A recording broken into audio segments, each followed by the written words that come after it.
Hi everyone, today is March 18th, 2017, and this is the first episode of the Duel Assessment. My name is GreenRanger. And I'm Decktech. And this is our first episode where we talk about the game Yugioh Duel Links. If you're listening to the show, you probably know what Duel Links is, but it's for those who are listening to the first time and don't know, it's a mobile game created by Konami.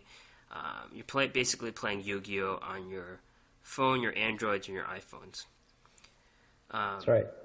So first, we're going to talk about how we got into Yu-Gi-Oh! In general and how we got into Duel Links. My story's a little more boring, so I guess I'll talk about it. Yu-Gi-Oh! First came out as in the show in 2011, and I got into the show later that season, and people started playing Yu-Gi-Oh! Cards near the end of 7th grade, and it went over from there. I had a kid who buy me some card packs, and then I bought some over the summer, and then we played all through 8th grade. But by the time we got into high school, people stopped playing the game, so that's pretty much where I stopped playing the card game itself. So this was pretty much a 1 to 2 year time frame. I did buy cards eventually in the future, but it didn't really translate to anything. Decktech, what was your experience like playing Yu-Gi-Oh? It's more interesting than mine. Well, the first point of interest is that my time playing it was also fairly short, maybe about a year, but it was like a year right after your year, I think. The game had been around for a little while, and I was actually a Magic the Gathering player, and my local card shop was called Comic Odyssey, and this was in Pasadena, California, and historians of the Yu-Gi-Oh! TCG might recognize that name. They were kind of famous or infamous as one of the most successful teams, one of the first teams really in the Yu-Gi-Oh! Competitive scene. They won a bunch of the Cybersteins, won those for prizes and whatnot, and ultimately they became disbanded because the league didn't really like what they were doing. But there was a lot of high-level play there, and as a competitive kid with too much allowance money, I wanted to get in, so I bought myself a deck and played with those guys, not on their team, but against them as they were practicing and whatnot, and had a pretty decent time until there was a set of bans and restrictions that came down that banned about half of my deck, and I decided after losing $200 on the deck that I couldn't play anymore. I decided maybe this game wasn't for me, and I'd just stick with one. And we've gone through a few iterations as to which one that was, but I really enjoyed the basic Yu-Gi-Oh! Concepts. I watched the show as well when it was on, the first season anyway, the first couple, I guess. And so it's been a nice little flashback to have this game come out and to get some Yu-Gi-Oh! Back in my system. Do you remember what card set was out when you started and when you ended? I don't. I didn't even really know any of the card set names. I know that the deck that was big that I was playing was Chaos, some sort of Chaos deck where you would banish a dark and a light monster from your graveyard to get the special effect that you wanted to summon this big bad guy. Right. And I bring this up because Duel Links, you get a whole variety of fans. You get the people who stuck around in the beginning, and then you have people who've played with the more complicated techniques like Synchro and Xyz. And the thing about Duel Links is they have cards from all over. I stopped playing right about when the Archfiend set started coming out, and there are a lot of cards that I do remember from all the way in the beginning, and then there are a lot of cards which I've never seen before, and they're completely... I have to read the card text every time, so it's pretty cool that Duel Links is combining cards from the whole spectrum, like the whole timeline. They're pulling from all over. Mm-hmm. Yeah, I think they do a pretty good job of doing that, and and balancing it as well, which is maybe something we'll talk about a little bit more later. But even though there's clearly some winners and some losers, it is they do a good job of pulling from all these various sets while at the same time not like breaking the game by leaving certain key and in some cases like really core cards out, which is an interesting decision because these cards are so iconic.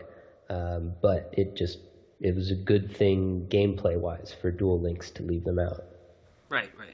Okay, so and also we got into Duel Links. I saw it.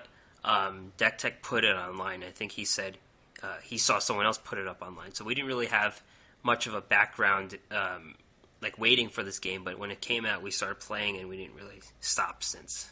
That's right. Yeah, it came out for us in the U.S. in January of 2017. So just a couple months ago now, and it's kind of indicative of how the game's gone this whole way. It kind of just snuck up on me, and here it is. And I'm going to play it and be obsessed with it. And it's kind of like how they do all the releases within the game as well, where it's just, oh, here's the release now, so enjoy these new cards. That's a pretty important topic that we might save for another day, but if you play the game, you know what we're talking about. The sets just come out at breakneck pace compared to other games. All right, so we're going to talk about the news for a second, and it's important to check the notifications button on your Duel Links game, which is the envelope icon. I believe it's the second one to the left. But there are continual updates about the game. They have the one right now about the sale for Wonders of the Sky, which is expanded. But then there are some important notes and notifications that are minimized. So it's important that you read them all because there is a pretty important issue about version 1.04 for iPhones. Right. And that's kind of actually the reason why I wanted to do this with you, was that we are seeing all these updates come out, and if you go on Reddit, you'll see maybe somebody will screenshot it and post it for everyone to know, but it's not really the best form of communicating. Some of these are pretty important updates, and this iOS update or notice about the update was one of those important notices that I really wish as a consumer and as someone who's been following game design and mobile game design specifically, I just kind of wish that they did a better job of letting us know. So if you were to take a look at this, and it's actually 1.4, not 1.04. If you were to look at this little notice, it says that when attempting to set up there's been an update, we apologize. The loading screen of the data transfer cannot be completed. And then I guess there's some sort of crash that happens when this happens, and then people will delete the app. And this is another point that is not really mentioned anywhere. The game, all your cards and everything is saved within the app. And you can do the data transfer that they're talking about to kind of have an external save. But if you delete the app at any time, including when you have some sort of error while doing your 1.4 update, then you can lose your cards or you will lose your cards, and you can email them or send them a message through the game to try to recover your account. But from what I've seen on Reddit, it takes a couple weeks to do it, and this game, as we keep alluding to, we've already had like a bunch of expansions. A couple weeks is a really long time in this game that moves so quickly. So it's a really big deal if you end up losing your account that way. Yeah, and we've heard of people who spend hundreds of dollars on this game. So that's, if you're spending money on this game, that's even if you're not spending money, yeah, you're going to lose all your progress, and yeah, you have to make sure that this doesn't happen. Right. So to avoid it, we wanted to give a quick little rundown on how to do the data transfer that you might want to do, since they don't have any sort of external just quick save feature. You might want to do that before you do the update that is coming, I think you said the 23rd? Yeah, it's going to be a mandatory update to version 1.4 on March 23rd, which is 5 days from now. Right. So what you do is first you go into, when you're within the game, at the top, we were talking about the notifications, the little gear symbol for settings, of course, it's kind of universal, on the far right. You click into that, and then you can go to data transfer settings, which is the fourth option, and I'm following along here on my phone. And then you go to, it brings up a little pop-up menu, and it allows you to launch browser to data transfer setup. And that will take you to, it'll of course launch the browser like it says, and it'll take you to a Konami website where you have to do a Konami ID and login. And if you don't have one, you can set it up there. And then once you do that, once you log in after having set one up, then you can just do the data transfer and it'll tell you successful or not. And then you can do it. And there's no like save file or anything like that. You can return to the game. All in all, it's not the most satisfying security blanket, but it is the one that we have. So if you ever have any issue with your phone dying or with just the app crashing on you, that's kind of your backup. And if you do it frequently-ish, more frequently than I do, because I should do it more, if anything should happen, then that's your backup, and you can go to the most recent data transfer. Yeah, I definitely should have done it after I got golden apples. I've only backed up my data once as well. I don't know how much you do it. Yeah, I've only done it once as well. When I first learned about it, I think. So that was a while ago now. All right. So, read your notifications. I know it's exciting. You want to log on and play the game right away because things move at such a brisk pace. And I don't know about you, but I play this. Well, I play this like when I'm on the bus or something. Like some people do this in between their daily activities, and some people play it like it's their main game. But if you're low on time, it's still something that's important to do because you don't want to lose everything that you've done. Right. All right, so let's move on to the next topic, which is the new expansion, which was released, 2 or 3 days ago, Wonders of the Sky. And This is one of the smaller packs. It's 80 packs in all. It's not one of the big expansions. It's a mini box, they call it. And we want to point out some of the notable cards in the set that would be useful, and also some of the themes going forward, about what the top decks are based on this new influx of cards. Right. So why don't I start on that one a little bit? We are looking, the theme Wonders of the Sky, as you probably wouldn't be too surprised from that language, is wind and winged beast theme. And of course we already have some wind and winged beasts in this game called the Harpies. And if you have Mai's Harpies Hunting Ground, that's one of the top decks. It's been considered one of the top decks for a little while because, and for those who don't know, it's a drop skill, so you have to earn it as one of the chest rewards for fighting the legendary duelists as Mai. You get it. And it is, you start the game off with a field spell similar to Rex or Mako, except this one gives all winged beast monsters 200 attack and 200 defense, and whenever a Harpy Lady or Harpy Lady's sister is normal or special summoned, the player who did that summon gets to choose one, or has to choose one spell or trap card and destroy that target, and the have to is specifically important because every once in a while you have to destroy your own stuff if they don't have any, including maybe the hunting ground itself. So obviously in this game where we don't usually have Harpy's Feather Duster or some of the other really good back row removal, being able to destroy spells and traps is really important, and the buff makes the otherwise fairly weak Harpies into good enough, and now we're getting more buffs to this archetype that looks like it's kind of making it poised to be the deck to beat. And Some of those key buffs are a card called Birdface, which is super rare in this set.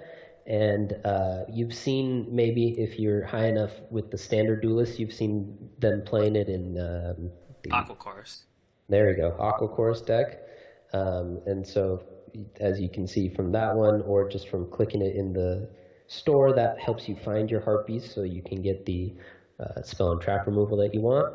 And another good one is Sonic Duck, which is a 3-star vanilla winged beast with 1700 attack. So it's kind of like your Jerry Beans man, except it has some defense, but more importantly, it gets buffed by the Harpies Hunting Ground. So, and I think Harpy number 1, I don't know if she buffs just Harpies or all wind, but that's Mai's new card reward for after the level cap. It's the last level, right? Level 35? Yes. Yeah, it's the very last level, and it is just broken. So I looked it up real quick. And all wind monsters. So yeah, you get a double buff right there on your Sonic Bird. It gives all wind type monsters 300 attack, which is a nice beefy buff. And that's I think probably most of what you want for the Harpies deck. Oh, and excuse me, the reason why you want the Sonic Bird, aside from just getting those buffs, is that a lot of the Harpy decks, initially they were running Relinquished. And part of that was that the Harpies themselves were of decent size, but not big enough that you could fight with the dinosaurs that were, I think, probably a lot more common. A couple weeks ago, I haven't seen as much, but it's still one of the most common and one of the most competitive decks, something that you should expect to play against. And so Relinquish helped you fight against them because obviously its ability acts as removal.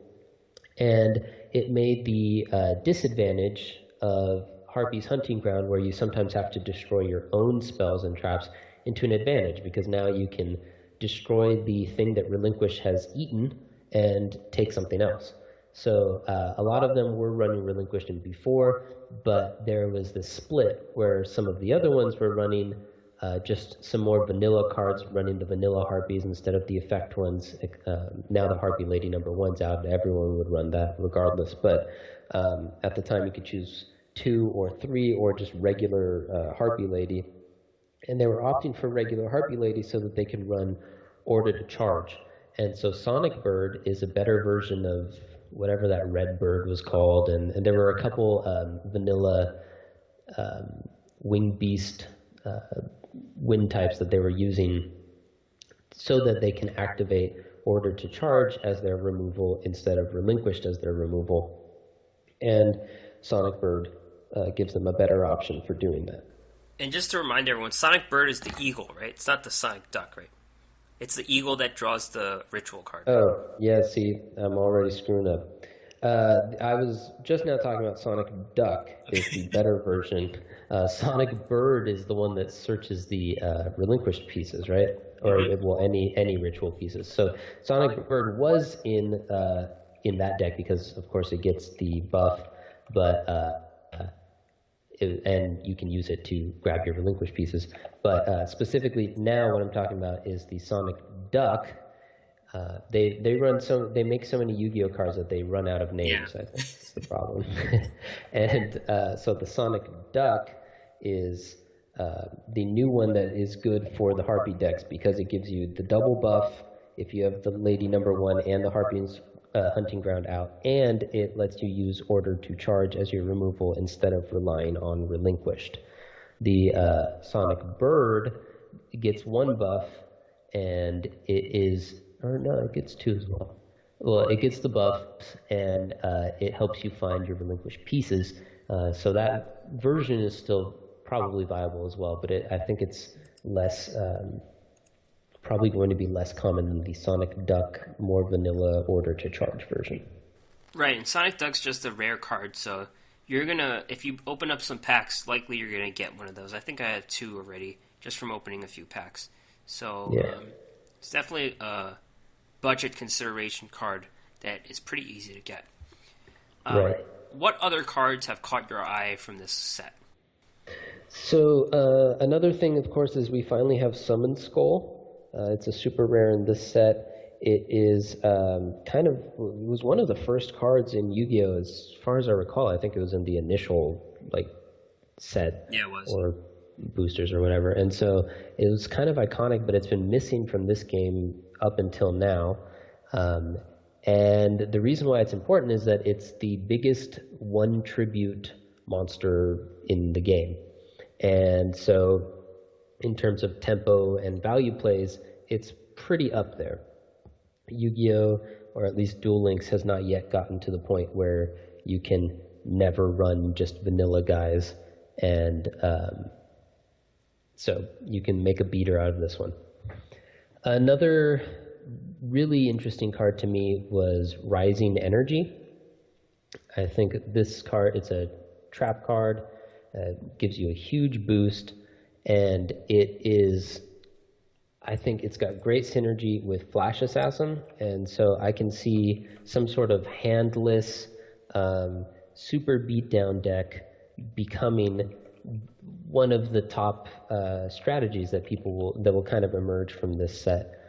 Other good, interesting cards include what's this guy's name? Discblade Rider, which is just a nice value card. It's 1700 attack is kind of good enough. That's right about where the cutoff is for if you don't have an ability.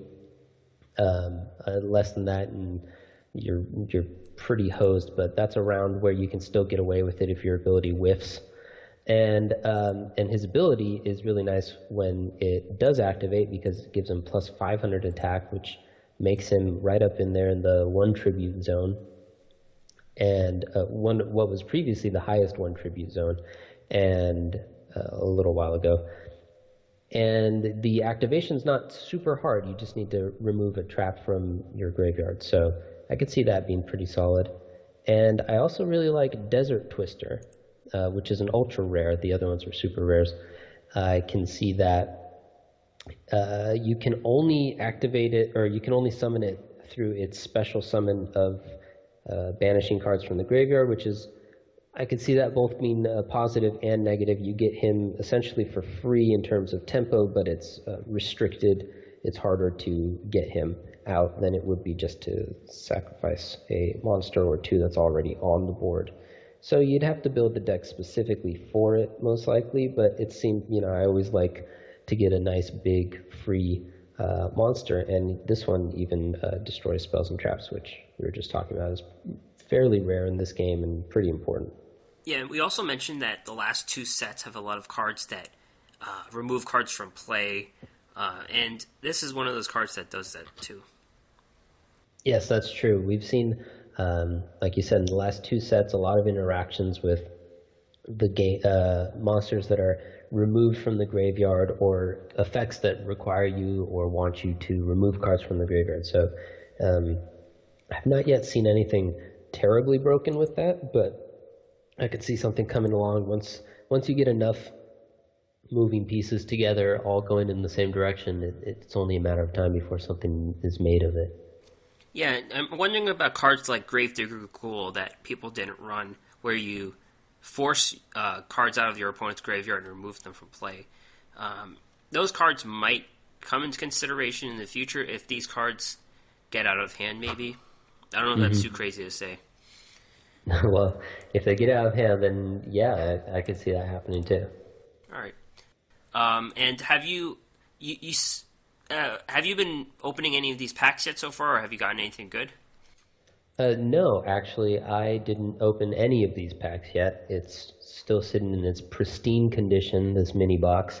When we got our bonus gems, and as anyone who plays most likely realized, you get 500 bonus gems whenever a new set comes out, and they've been giving us a few bonus gems here and there, celebrating some 3,333,000 downloads. So, that's nice. But I was actually sending all of those for a while for Flame of the Tyrant, because I wanted to get my golden apple before I finished off that set. And then it took a while. It was in like the 8th to last pack or something like that.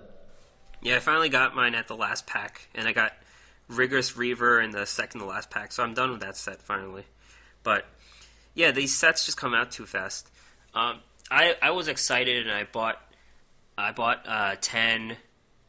Was it 10 packs? I think that's the bundle, and then I bought probably additional 5 or 6 more. But I got Summon Skull, and I believe I have what's that guy? Red Magician. Yeah. So I haven't figured out how to use these guys yet, but Summon Skull will definitely be in a value deck just because it's the top one tribute monster in the game so far. Okay. Yeah. Yep. So we're going to talk about the events going on so far. So there's two events going on concurrently, and then one coming up in the next week, I believe. So the one going on so far that's new to everyone is the Yugi Muto event. And by Yugi Muto, we mean the one who's not the Egyptian pharaoh, so the shorter Yugi. And I guess we could talk about farming methods at 30 and 40. And for those, I've seen this question come up sometimes, like, what's farming? And it's not planting things in the ground. But farming basically is drawing out a game so you could max out your duel assessment points. Is there another way you could describe it, I guess? I mean, it could be any sort of resource gathering technique, I guess, is where the name comes from. And so because one of the major ways that you get resources in this game is through the duel assessments, that's, where it's most relevant, I think, in this game. Right. All right. So, and also for Yugi, I guess there are some of these limited edition rewards just because he's not a regular legendary duelist you can find at the gate. So there are cards. Let's see, where are these cards? There's Gandora, the Dragon of Destruction, definitely. Union Attack. What other cards? Which is important, by the way. Union Attack is kind of necessary for a few farming decks, for farming other legendary duelists. You got a Gandora. You got a Prismatic, right? I did. That was pretty exciting. That was actually the first time that I played against Yugi. He, right when the event started, I logged in. I didn't even look up what he was running or what I should be playing. I just decided I would do my normal farming deck, which I'll talk about a little bit in a sec, the Cerberus version. And I ended up getting a little lucky, I guess. One of my first prismatics that I've earned, and it ends up being an ultra rare, and it's super cool. Yeah, you got another UR in that too, right? I forgot what you got, but I do too. I think it was a super rare was the other thing that I got, but it was a nice beefy assessment. Let me see. Here it is. Yeah, I got 7,000 assessment, and I got him as prismatic, and then I got Magical Blast, which is the super rare. Right. Okay. Cool. I got a Union Attack this morning. That's the first SR or UR card that Yugi has given me, and I've been checking him. I've been waiting for him to show up every time I log in, so happy to get that card. Being stingy with you. All right, so I'm going to talk about farming Yugi on level 30, and Decktech can talk about 40, just because they're different strategies. So on 30, I run a Rex Raptor deck, and I set it on Dinosaur Kingdom. And the goal of the deck is to summon Cu Chulainn, which is a ritual monster, which lets you remove a card from your graveyard to boost her. And some of the cards I run in this deck are the dinosaurs, so 3 two-headed King Rexes, 3 Crawling Dragon 2s, and these guys are useful just because they could compete with the board. You don't want Yugi to put something on the board and summon Gandora. And they're also in the deck for polymerization, so you could get points for polymerization and getting your Brachio Radius out. Blue Eyes is in the deck.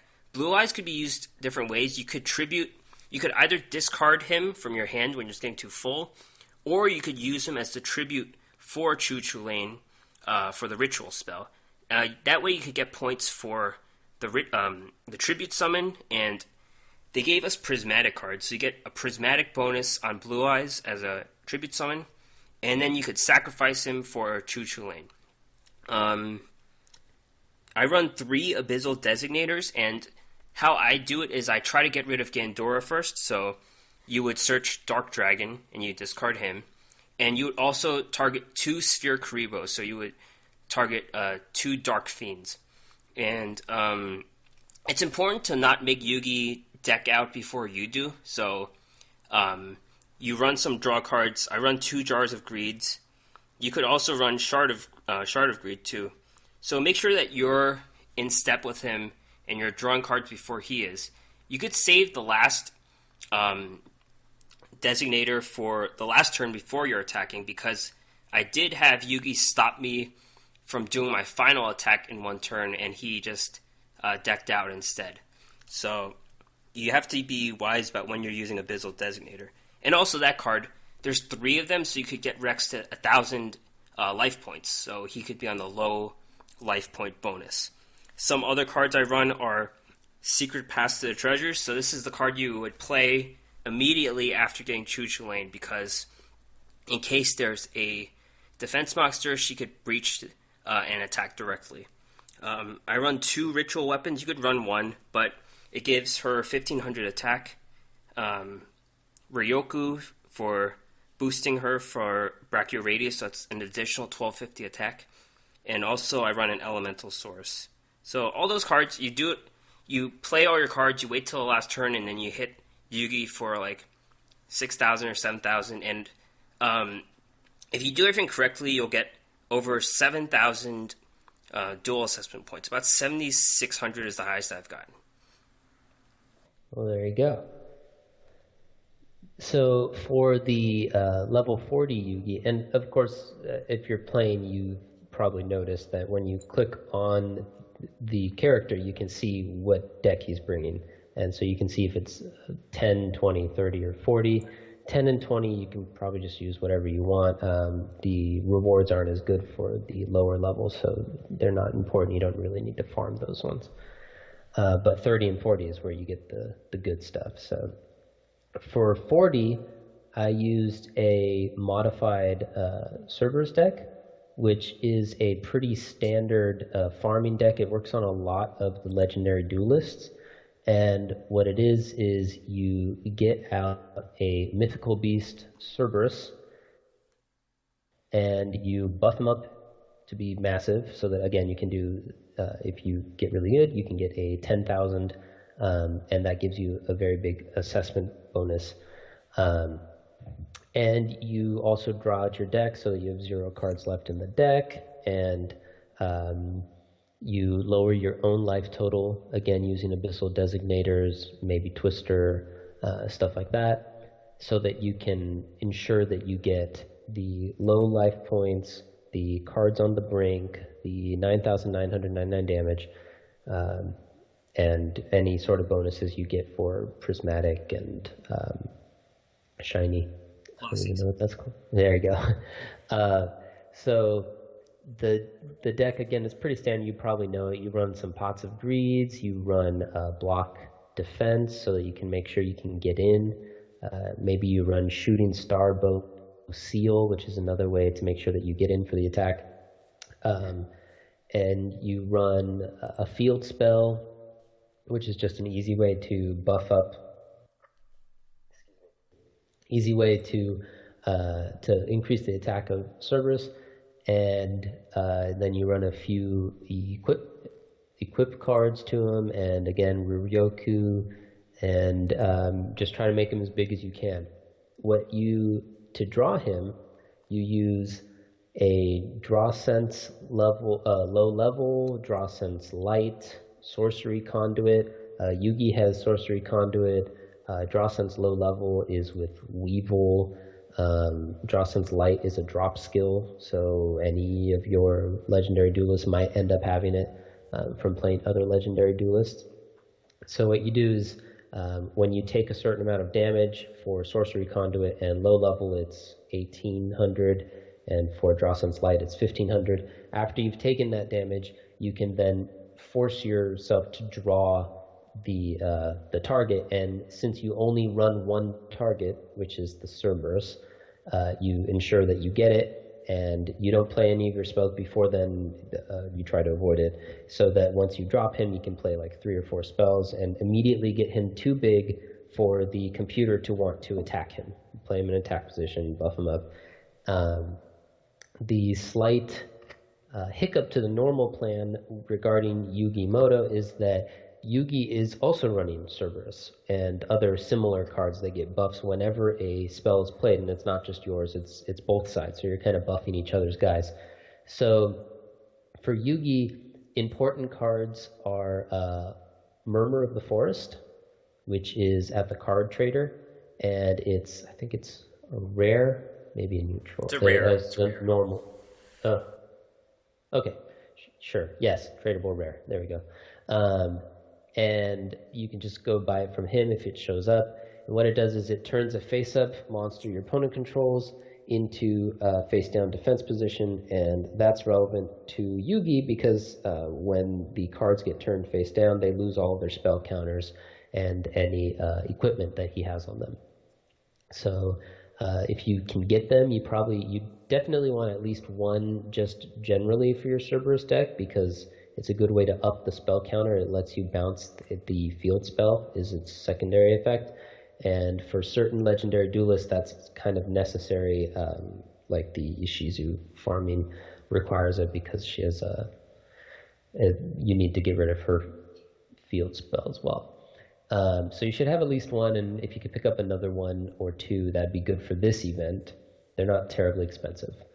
Another good way to flip guys over is Ready for Intercepting, which is a trap card. And yeah, it's from Ultimate Rising. So if you've been playing since the beginning, you probably already have it. If you haven't, then maybe you don't. But it is a rare, so it's not the hardest to get. I thought it was a It might be worth. It's a comp. Why can I not know what anything is? Whatever N is. Well, it is. It does the same thing. It allows you to target one warrior or spellcaster type, which all the relevant guys with the spell counters are spellcasters, and flip it face down. So it has the same effect of getting rid of the buffs. No, So sorry, I misspoke. It's a rare. It's all right. We'll figure it out. Yeah. And other than that, you just play as the same way that you would with any other Cerb deck, which is you draw all your cards, play all your spells, get your life low as you can. You want to be careful not to get your life too low too early, because he does have that card that I got, the super rare, that deals direct damage. But the computer, as we all know, isn't the very best player, so it also will make it it'll fill up its back row, so he can't play it. So sometimes he'll kind of corner himself. Magical Blast is what it's called. Deals damage directly, so you don't want to get yourself too low too early, or else he might kill you with his direct burn. But other than that, it's kind of the basic game plan. Cool. Yeah. So hopefully you could use one of these decks to get as much as you can out of Yugi while he's still around. We could talk about the upcoming Bakura event, and a lot of people like myself have been expecting him to show up in the game for a while just because we're fans of the character. But he's apparently about to show up on March 23rd, and this event is going to be a bit like the Pegasus event from what we could tell. You're going to duel people, standard duelist, legendary duelist. I think the legendary duelists gave more resources, but the Vagabond works as well. But you're collecting 10-sided dice, and you're collecting the dice, and then you're challenging Bakura for duel assessment points, which you will get to earn the character and earn additional rewards. Right. And it's always a big deal when you earn a new character, aside from, the cool new cards specific to the character that you get. And I'm sure there's going to be, they all have their one special card. And there's also a few extra cards in their deck that's probably new, as well as other cards that you can earn if you continue on the event beyond the minimum of just earning the character. Just as we did with Pegasus, where you could get your second copy of Relinquished and the ritual spell, and you can get more tune cards and whatnot. But in addition to all the cool new cards, and the new abilities that the new character brings. One great part about the new character is that you have a new character to level up and get gems from that, and that's kind of key to try to keep up with all of these sets that are coming out. That's a very good point. Is there anything else to say about Bakura? We haven't really seen the event announcement, and we might not even see one until it comes out. So we don't know exactly how it works, and that's, we're, like you said, we're expecting it to be something like the Pegasus one, where you play some duels to earn some dice, it seems, and then you can maybe exchange those dice for attempts to battle Bakura and earn points to get him and his cards. If you have some leftover dice, you might be able to get Duke Devlin in the game. I don't know if they wrote him in. All right. Maybe. All right.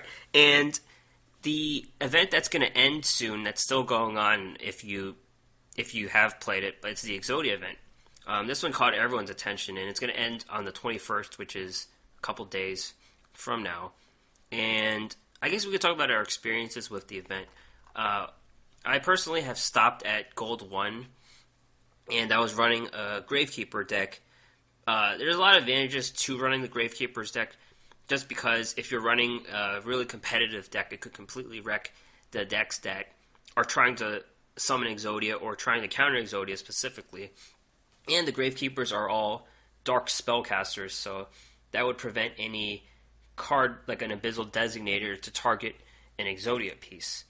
I personally have summoned Exodia maybe 2 or 3 times, but other than that, I have not. I've just won the regular way, and I stopped at Gold 1. Yeah, I don't think I got really any farther than you did. Maybe just Gold 2 or something. But it's still going on, and I might end up pushing it to Platinum. We'll see. I'm running a Spellcaster deck that has 3 Blue Dragon Summoners and 1 Legion Fiend Jester, because that's how many Legion Fiend Jesters I have, and 2 Wonderwands. And of course, Wonderwand is an equip that gives a Spellcaster plus 500 attack, and you can sacrifice the Wonderwand and the equipped Spellcaster if you control them both. You can't just use it as removal on your opponents. But if you control them both, you can sacrifice them both to draw 2 cards.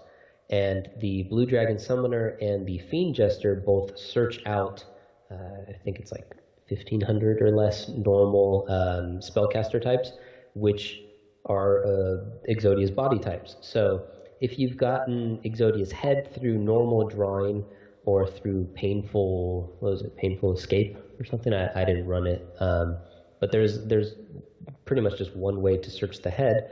So if you draw the head, then you can find all of the body pieces fairly easily with all these activator guys, and you can draw into the head using the wand. But just like you, I more frequently won just through card advantage and through just the normal old-fashioned hitting them in the face. I ran a little bit of discard with the Infernal General, Nephist or something like that. And sometimes, every once in a while, that pulled an Exodia piece, and you could just see them just, oh, man. But other than that, it didn't. Obviously, the deck was designed around potentially finding Exodia pieces, but I also put 1 Warrior Die Grepher and 1 Rogue Doll, so that my respective searcher guys could search for just value beatdown cards instead of Exodia pieces if for whatever reason the Exodia plan wasn't panning out. So since I had the searchers, I guess, I got a few more Exodias than you did, but like you, it was not the main way that I was winning. And you also won on your opponent's turn when they played Cup of Ace, right? I did, yes, yeah. That was kind of a highlight of it. I had one opponent who was trying to run like a burn deck, I guess. He had Cup of Ace and the Revolution card that did damage, and it was an interesting tactic because obviously you know that everyone's going to be trying to draw through their deck, so people are going to have fairly full hands, but it's pretty risky because Cup of Ace has a 50% chance of giving your opponent their Exodia, and exactly what happened with me. And of course, Exodia, well, maybe not of course, because I wasn't sure before it started, but Exodia activates right away. His turn just ended right there. He lost. The Cup of Ace was even still in the spell trap area. It didn't even get to the graveyard before he lost the game, got obliterated. Oh, man. Yeah, so I guess that kind of Exodia event could segue into our next section, which is the Duel School, where we talk about certain plays or certain cards or certain decks or anything related to strategy or things that have happened in the game. And there were some misplays that we saw in the Exodia event. We could talk about some of those misplays now, I guess. Yeah. You want to go or you want me? Yeah, I guess I could talk about just mine. It's kind of the same thing, but the first time I got Exodia, I drew Gravekeepers Priestess, and she had enough defense, but my opponent did not attack into her or my other face-down minions that I was just sitting down to block. And I drew Exodia just from my opponent not attacking my board. That's basically how I got Exodia. Yeah, I actually had a similar thing happen where my opponent, I think he knew, yeah, he correctly put me on Mirror Wall as a set trap, and I had a few guys in an attack position, so he didn't want to attack into it and give me a trade, a favorable, his guy would die because it doesn't have more than double my guy's attack, and my guy would live, which is a pretty common tactic on how you use Mirror Wall to take maximum advantage of it. But Mirror Wall, as you know, it requires 2,000 HP at your upkeep to keep it. So usually you only get to keep it for maybe, you only have the turn that you activate it and then maybe one more turn after that. But this guy just didn't want to risk losing this one card. And so he just didn't attack for the whole game, and we just played draw pass for a couple turns until I got Exodia. He had played an Abyssal Designator earlier, but I had a different dark spellcaster that I could discard. It was a Dark Magician Girl from my build.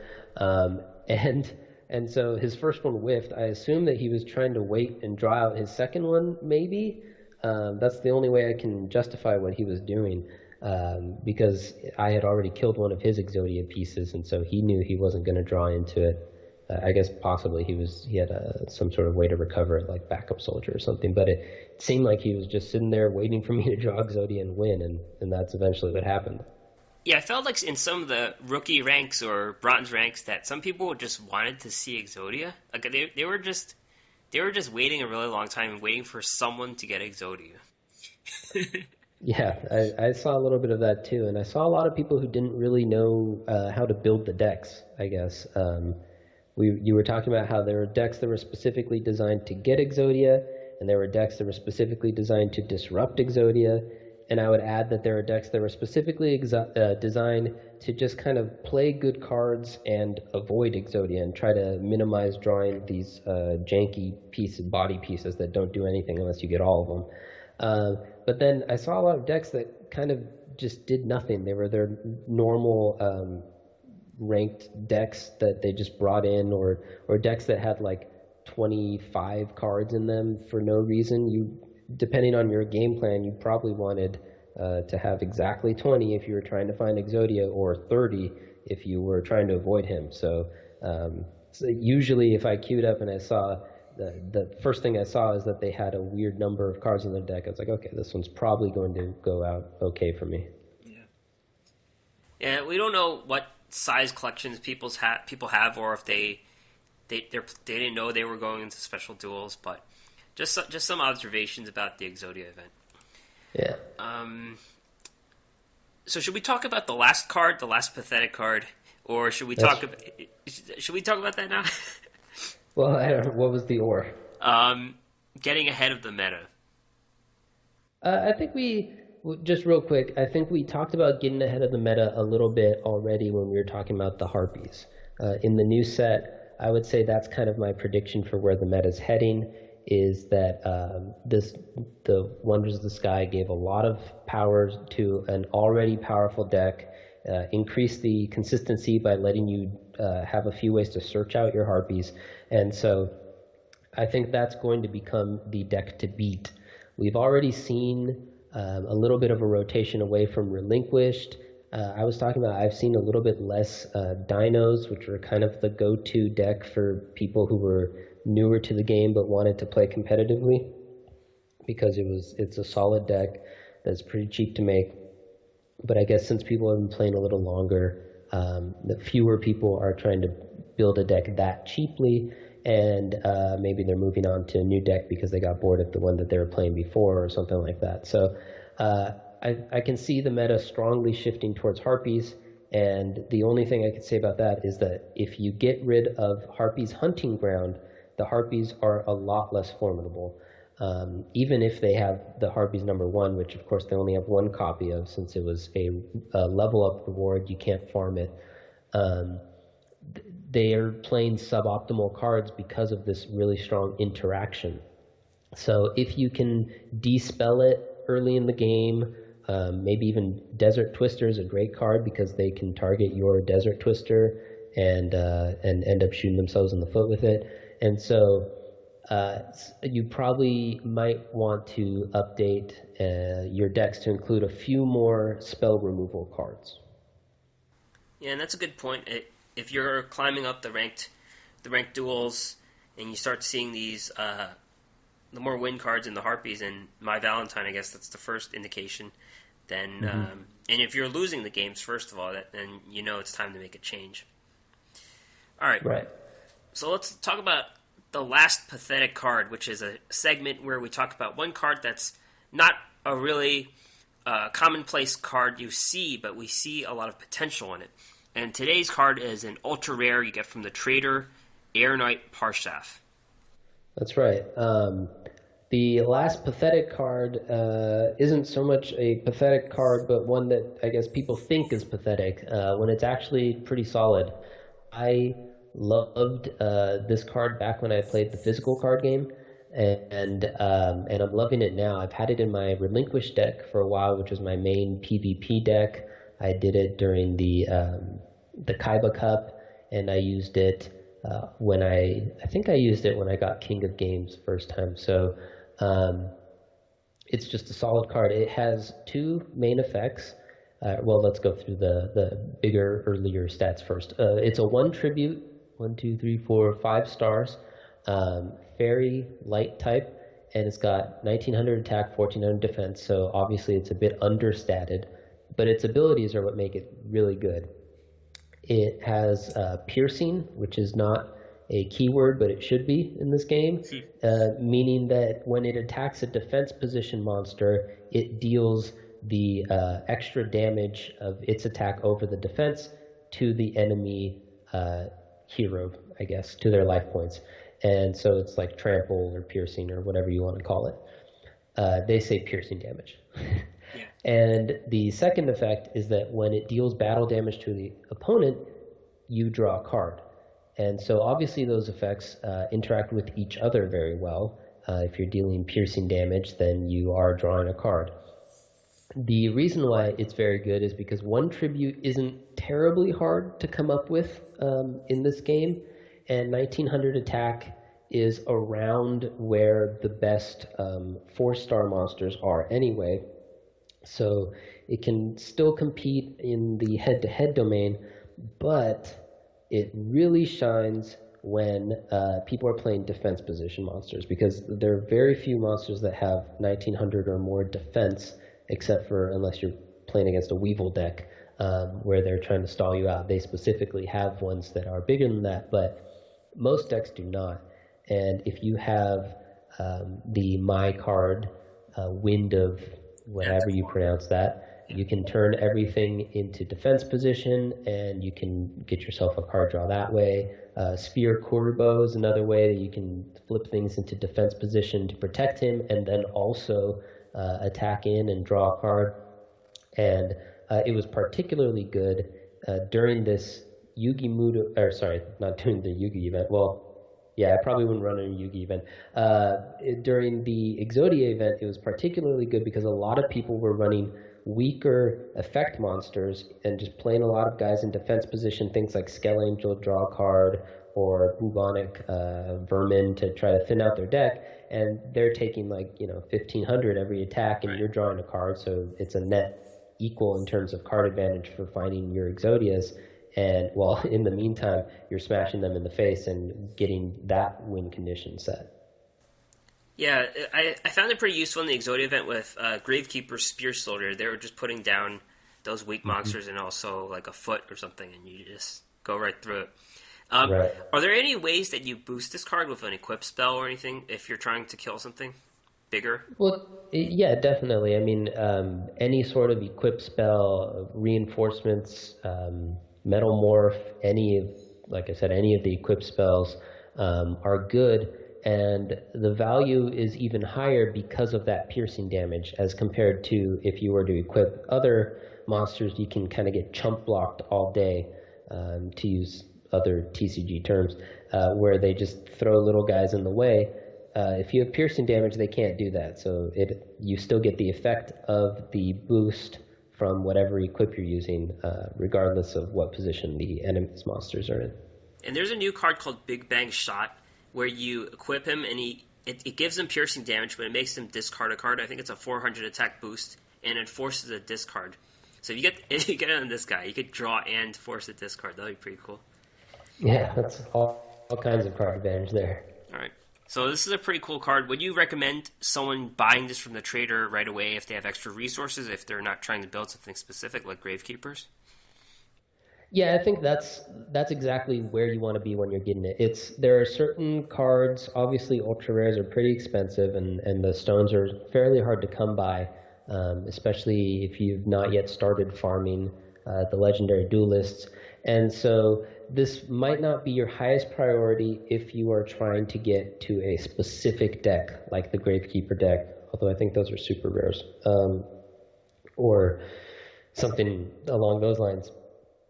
But if you happen to have some of the resources to consider making an extra ultra rare that isn't for one particular deck, this is probably one of the best ones to go into any sort of value tempo deck, which is just an underlying archetype of all TCGs.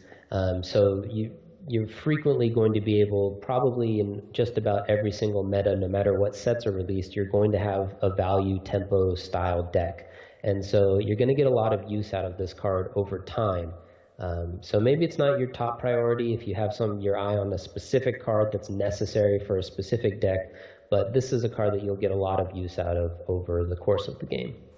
Yeah, I guess the card that competes with this directly is Cerberus, just because it's a light and ultra rare.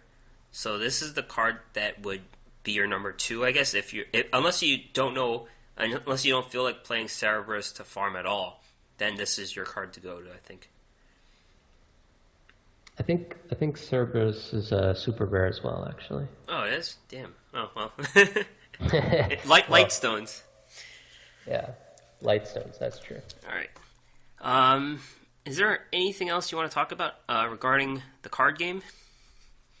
No, I think it's a good time to start wrapping up. We've been going for a little while. All right.